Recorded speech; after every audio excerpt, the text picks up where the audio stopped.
ನೂರಕ್ಕೆ ನೂರು ಸತ್ಯ. ಇದಕ್ಕೆ ಕಾರಣ ಇಷ್ಟೇ, ರಾಜೀವ್ ಗೌಡರಲ್ಲಿರುವಂಥ ಗುರುಭಕ್ತಿ, ಧರ್ಮನಿಷ್ಠೆ, ಕೊಟ್ಟ ಮಾತನ್ನು ಉಳಿಸಿಕೊಳ್ಳುವಂಥ ಒಂದು ದೊಡ್ಡ ಗುಣ ಏನಿದೆ, ಆ ದೊಡ್ಡ ಗುಣದಿಂದ ಅವರ ಆದರ್ಶವಾದಂಥ ವ್ಯಕ್ತಿತ್ವ ಅವರದು ಆಗಿದೆ ಅನ್ನೋದರಲ್ಲಿ ಅನುಮಾನ ಇಲ್ಲ.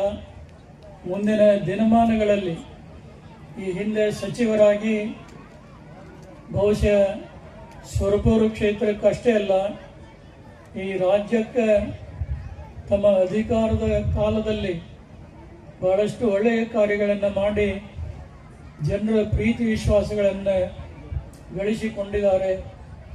ಮುಂಬರುವಂಥ ಚುನಾವಣೆಯಲ್ಲಿ ಮತ್ತೆ ಪುನರಾಯ್ಕೆಗೊಂಡು ಅವರು ಅವರ ಪಕ್ಷದ ಸರ್ಕಾರದಲ್ಲಿ ಸಚಿವರಾಗುವುದರಲ್ಲಿ ಯಾವುದೇ ಅನುಮಾನ ಇಲ್ಲವೇ ಇಲ್ಲ.